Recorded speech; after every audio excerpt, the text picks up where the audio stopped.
Saudações acadêmicas, meu nome é Sônia Derto Kumaio e hoje eu vou falar acerca da norma 26, que trata da contabilização de subsídios do governo e divulgações de apoios do governo.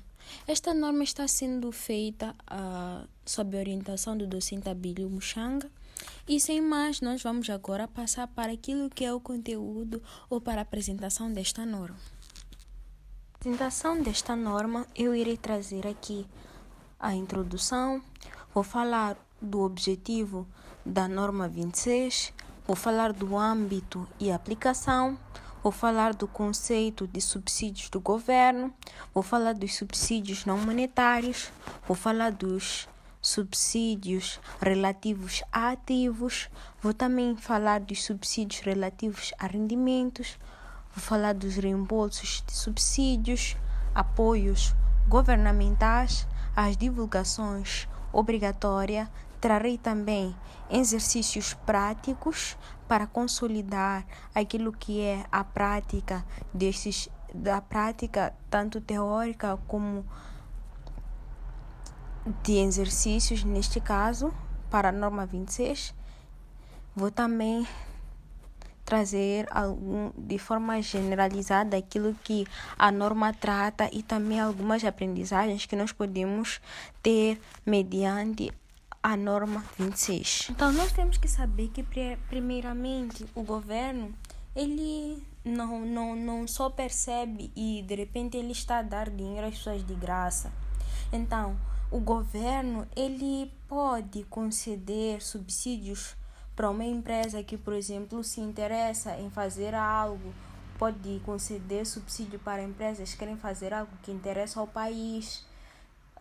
Eles dão, neste caso, esses subsídios a essas empresas, que é para, por elas, gerarem mais empregos, comprar máquinas, formar pessoas. Então, se não houver regra, uma empresa, ela deve registrar, nesse caso, tudo no ano que recebe e a outra espalha por 5 anos. Então, a norma 26, ela vem, neste caso, para estabelecer todos os princípios contabilísticos que são aplicáveis, neste caso, ao reconhecimento, à mensuração, à divulgação desses benefícios e garante, assim, uma transparência, seja na comparabilidade das demonstrações financeiras. Então, imagine só, se não houver regras, neste caso, para a consciência dos benefícios que vêm por parte do governo.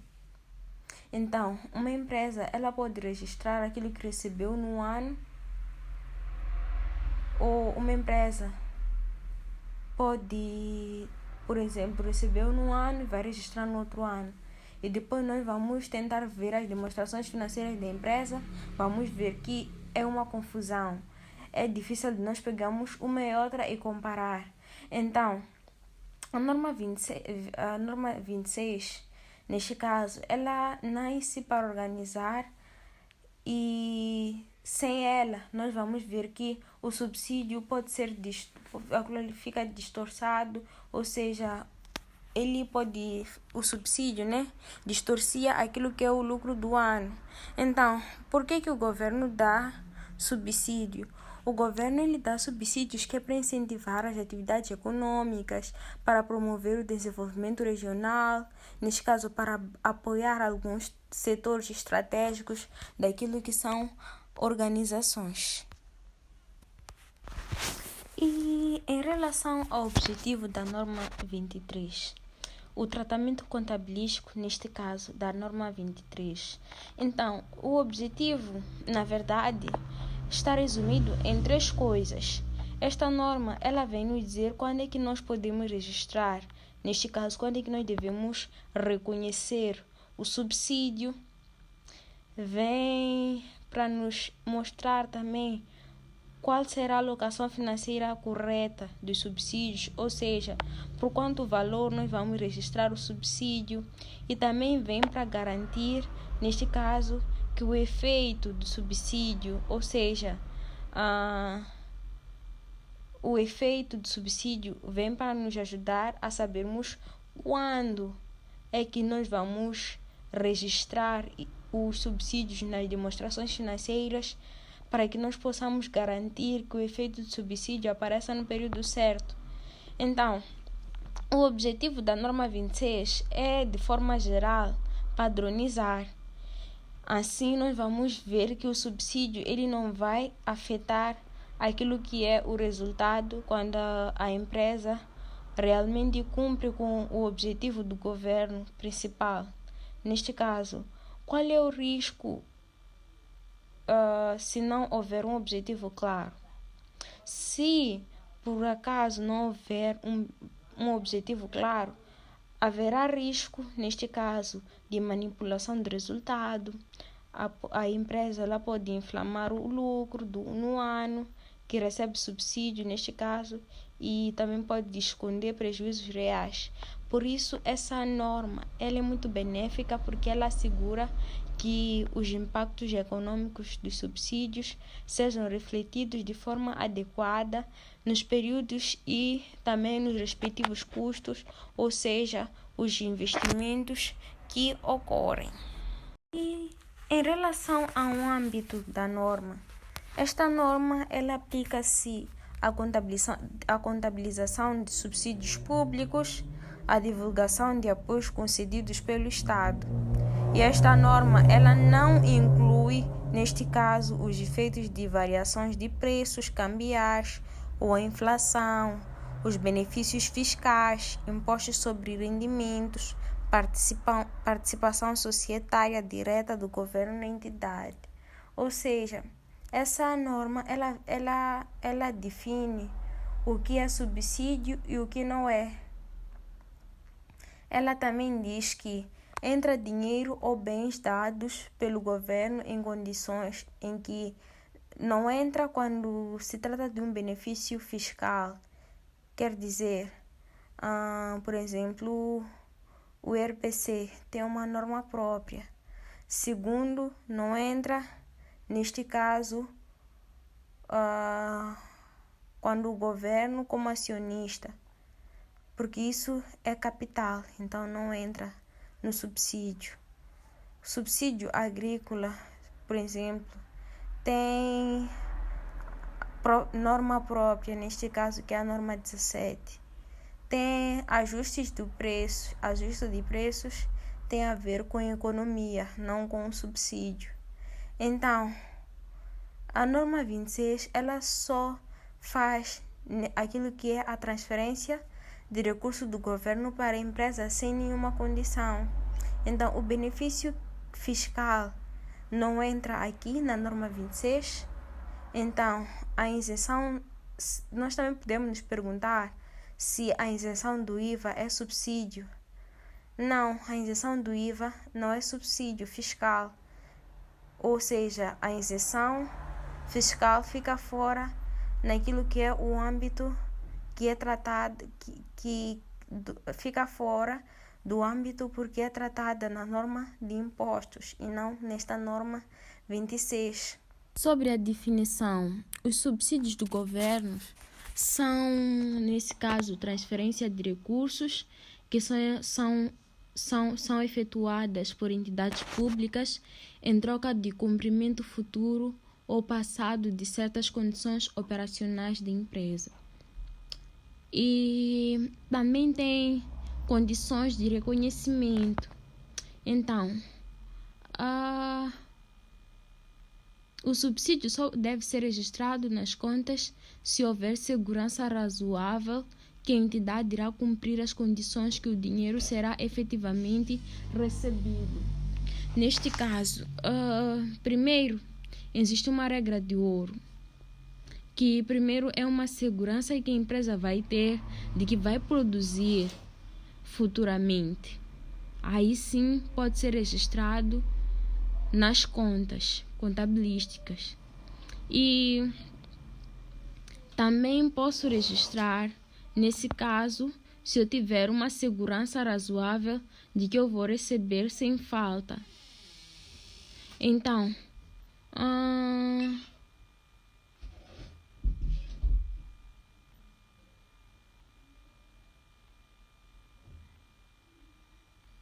Então, se falta, por exemplo, uma dessas duas condições, então eu não posso registrar.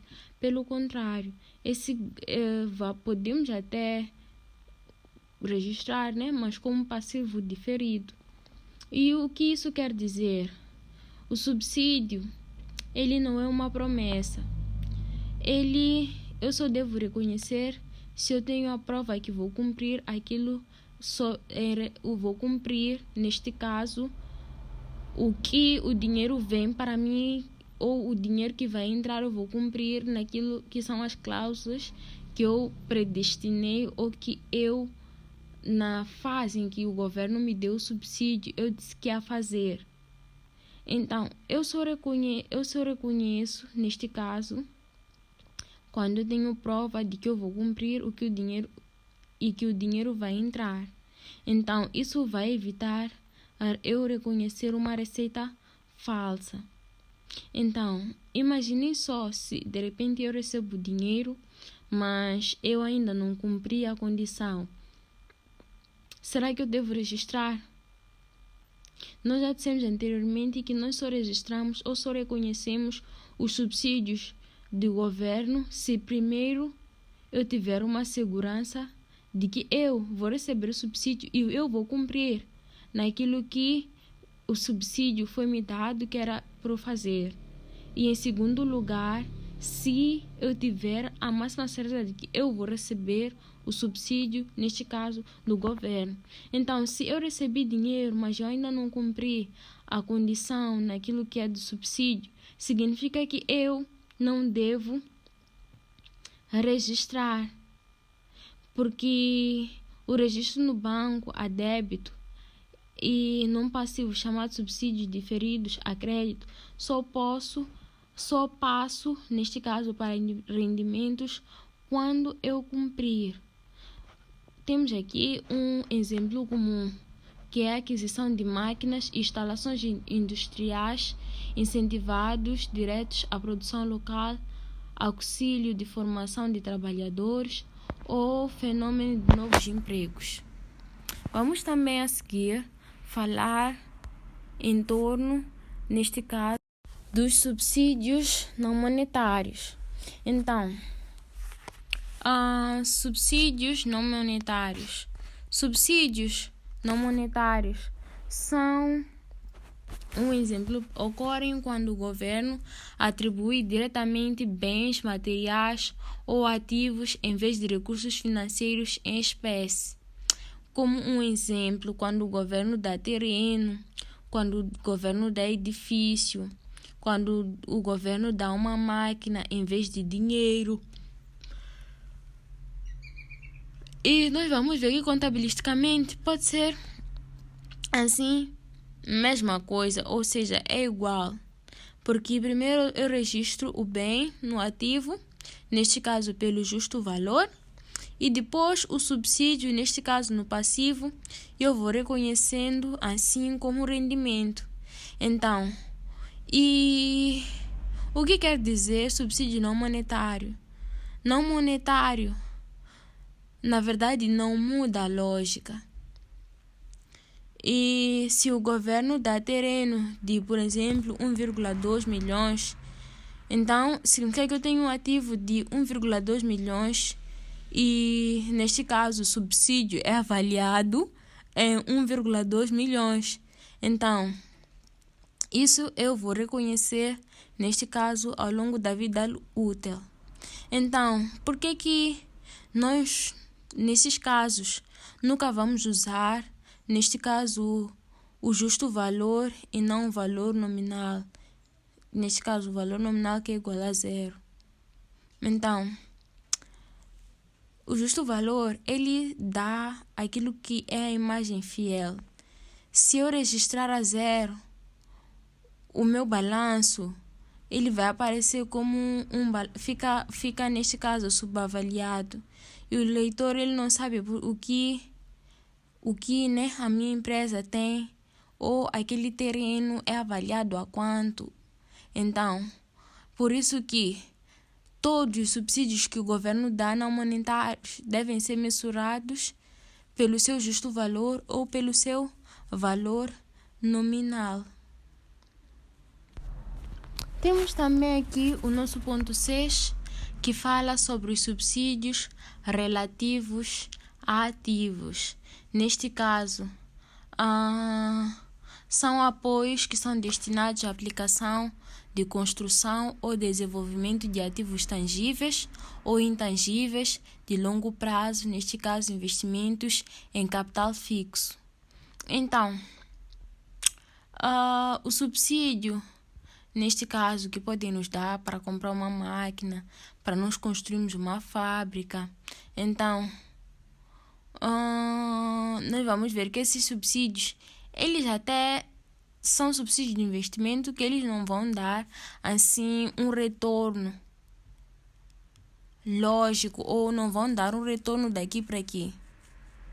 Eles vão levando algum tempo já para dar o seu rendimento. Então, por isso que existem assim 2 métodos aceites. O primeiro método é o registro do subsídio diferido, ou seja, nós vamos registrar o subsídio como passivo, neste caso como rendimento diferido. Então, e nós vamos ver que vai passando, neste caso, vou ter o apoio, é reconhecido como passivo diferido no balanço e amortizado sistematicamente para a demonstração de resultados ao longo da vida útil do respectivo ativo.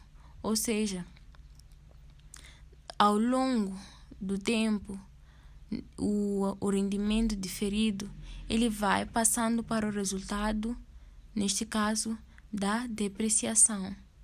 Temos também o método 2, que é a dedução do ativo, ou seja, é quando nós deduzimos o direito do custo da máquina.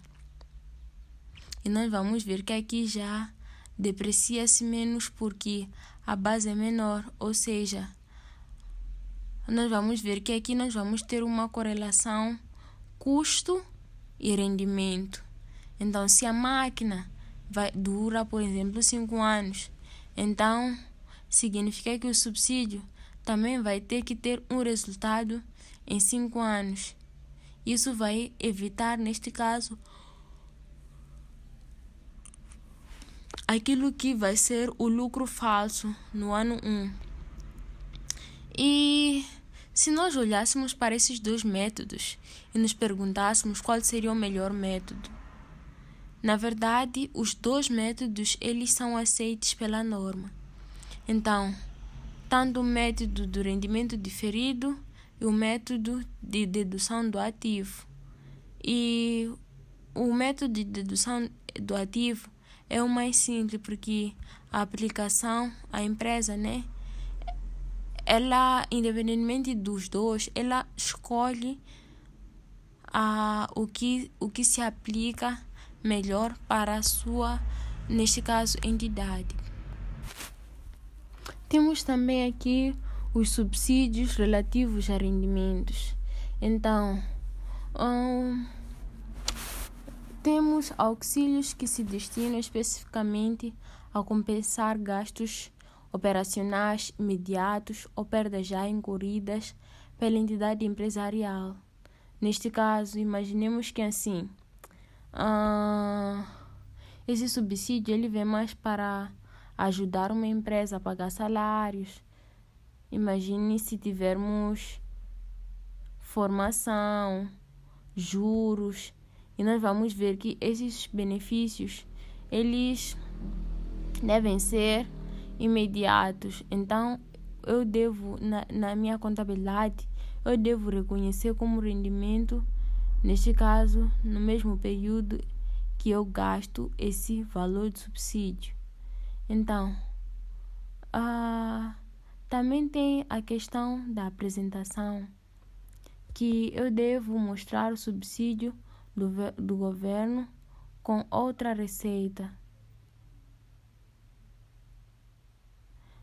Um exemplo, eu gasto com formação por aí 500 meticais e o subsídio que me deram são 300 meticais, mas eu também gasto em comprar líquidos de água cerca de 200 meticais.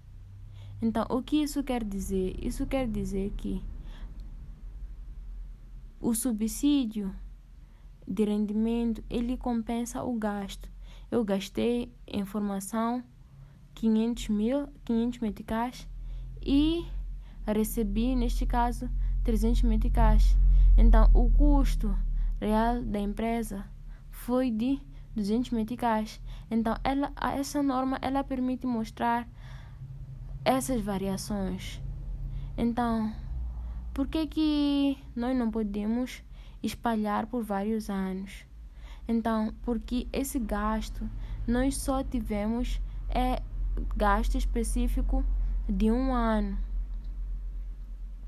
E nós aqui devemos aplicar sempre o princípio da especialização, ou seja, o gasto e subsídio tem que estar no mesmo período. Eu nunca posso usar um subsídio neste período e esperar o próximo período para registrar. Eles devem estar no mesmo período. Vamos ver também acerca do reembolso daquilo que são os subsídios. Então, caso a empresa ela deixe de cumprir as exigências, neste caso, estipuladas, então surge aí uma obrigação de devolução imediata dos montantes, nesse caso, auferidos ao Estado. Por que isso? Imagine se eu disse ao Estado, ou eu prometi ao Estado que eu ia criar 500 empregos, e aí eu só crio 30. Significa que eu tenho que devolver uma parte do subsídio, porque eu não fiz tudo aquilo, ou seja, eu não cumpri com todas as obrigações que nós fizemos com o Estado, que eu fiz junto do Estado, neste caso, para receber este subsídio. Então, e isso é reembolso, né? Então, primeiro, qual seria o tratamento? Se era subsídio de rendimento, então o reembolso vai ser como gasto do ano. Se, por acaso, era um ativo, então eu devo reduzir o passivo diferido ou aumento o valor do ativo. E o que isso quer dizer? O reembolso, ele vem para provar que o subsídio não é lucro garantido.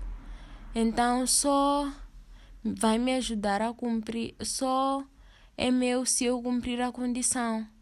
Então, se eu não cumpro, eu devolvo e devo registrar como um custo. E se, por exemplo, nós reconhecemos tudo como rendimento no ano passado, para este ano eu devo ajustar aquilo que é o meu resultado. Então, a norma ela não permite corrigir os anos anteriores. Ela só permite corrigir os anos recentes, a não ser que nos anos anteriores nós tenhamos um erro. Na contabilidade isso sempre deve se, neste caso, regularizar. Temos também a questão dos apoios do governo. Então, apoio é diferente de subsídio. Então, um apoio é um benefício que não envolve valores monetários. Ou seja, apoio é benefício sem dinheiro. Pode ser uma consultoria grátis, garantia, neste caso, do Estado no banco, uma estrada que foi feita para o governo, que está, por exemplo, à porta da minha fábrica. Então, nós geralmente não registramos no balanço porque não dá para medir confiabilidade. Mas nas notas eu tenho que divulgar, neste caso, para o leitor, os utilizadores, saberem que a empresa teve vantagem e o apoio ele não entra no balanço porque eu não sei quanto é que vale, né? Então, mas eu devo divulgar, neste caso, nas notas, para haver transparência. Então, vamos supor, neste caso, um cenário em que nós... um exemplo, né? de apoio que não se registra. Vamos lá supor uma garantia governamental de empréstimo. O banco ele empresta porque o Estado garante. Então, a empresa não vai registrar nada, ela apenas vai divulgar.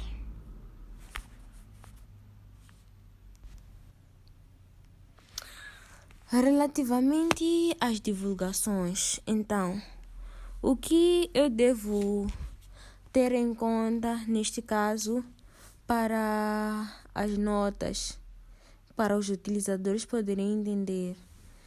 Primeiro, eu devo saber a política que eu escolhi, se é dedução ou rendimento diferido. Depois também tem que saber qual é o custo do subsídio que eu recebi e esse subsídio é de que tipo. E também devo devolver algo. O que isso quer dizer? Divulgar é a parte ética da norma. O número no balanço sozinho, ele não diz nada. As notas explicam se o lucro da empresa é real ou veio de subsídio. Então, por que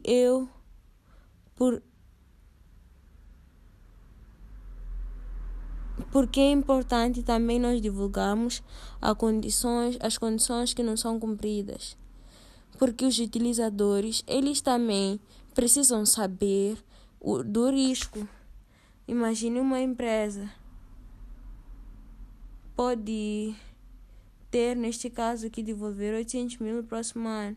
E isso vai afetar naquilo que é a decisão de investir nessa empresa. Por isso, nas notas, eu devo, neste caso, divulgar as notas com todos esses casos. Temos também esse exercício prático que diz que recebimento, a empresa ABC Limitada recebeu subsídio no dia 1 de 2026 de 500 mil para a compra de máquina industrial de 2 mil que tinha uma vida útil, neste caso, de 5 anos. Então, queremos saber qual seria a depreciação linear. Então, depreciação linear, nós estamos a dizer que o ativo, ele tinha, neste caso, um valor, né, de compra, de aquisição de 2 milhões de meticais. E a vida útil era de 5 anos, o que vai nos dar uma depreciação anual de 400 mil meticais. Então, como é que nós íamos fazer o nosso lançamento? Primeiro, nós teríamos que reconhecer, neste caso,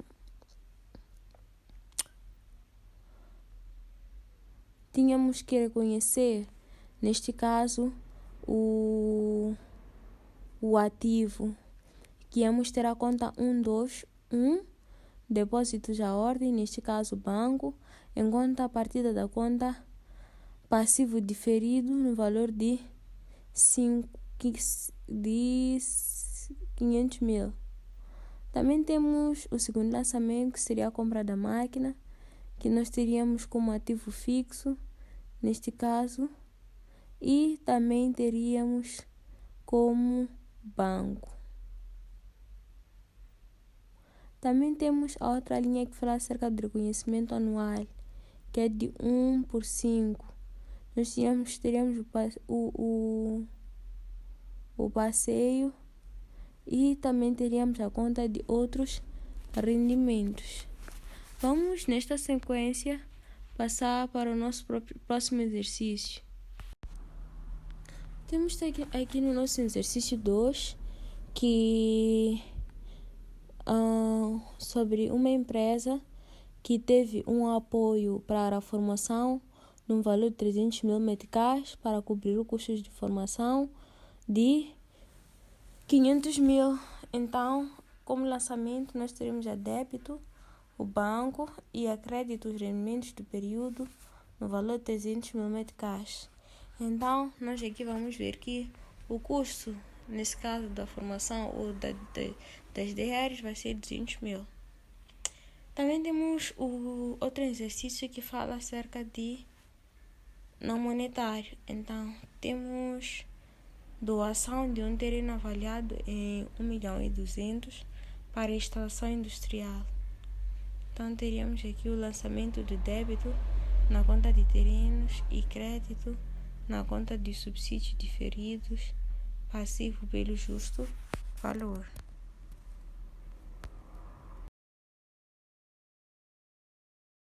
Também temos aqui o nosso exercício 3, que fala acerca do problema contabilístico, né?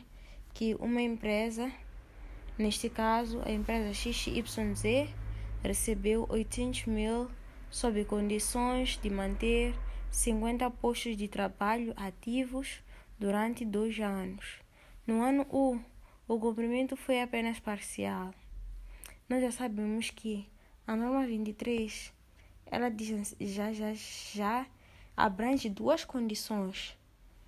Ela diz assim: se nós tivermos dificuldades naquilo que é o cumprimento da norma, se nós não conseguimos cumprir com aquilo que nós dissemos ao governo que íamos cumprir, se por exemplo nós vamos contratar 50 pessoas, mas só contratamos 30 pessoas, significa que nós devemos reembolsar ao governo o subsídio.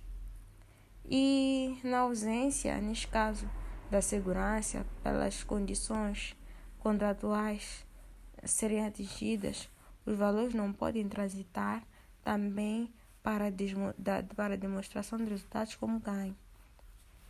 Então, os lançamentos contabilísticos que nós vamos ter é a débito, neste caso, no valor de 800.000, e a crédito, neste caso, passivo diferido, no valor de 800.000.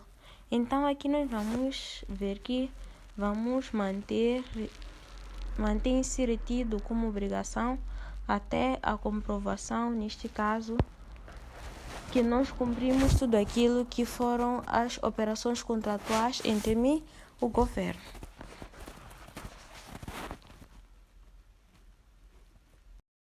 Em suma, durante a apresentação desta norma, eu pude perceber ou pude ter uma visão mais ampla de que a norma 26 ela vem ou impede que o subsídio possa distorcer aquilo que é o lucro de uma entidade. Então, a norma 26 ela espalha o benefício no tempo certo e também ela obriga, neste caso, a se emitirem notas verdadeiras. Então, a norma 23 ela também garante 3 coisas, que é a prudência, que eu só devo reconhecer o subsídio se eu cumprir, que também tem a ver com a correlação, que o subsídio casa com gasto ou ativo, deve haver transparência e eu devo divulgar tudo. Assim, as demonstrações financeiras podem contribuir para que as demonstrações financeiras possam mostrar aquilo que é a realidade econômica da empresa. Então, e esta norma, o maior contributo que esta norma traz é, neste caso, evitar que uma empresa pareça muito lucrativa só porque ela recebeu aquilo que é um subsídio, enquanto, na verdade, a operação dá prejuízo. Então, nós às vezes também podemos ter algumas dúvidas em relação a esta norma, como por exemplo assim, será que nós devemos reconhecer o subsídio antes de nós recebermos o dinheiro? Então, a norma diz que nós reconhecemos subsídios por 2 coisas: quando nós temos certeza e segurança de que nós vamos receber. Aí sim nós podemos registrar o subsídio a débito, porque é um subsídio a receber. E a crédito, neste caso, é rendimento diferido ou rendimento. Então, o subsídio, como já dissemos lá atrás, como consideração final, o subsídio para a compra de terreno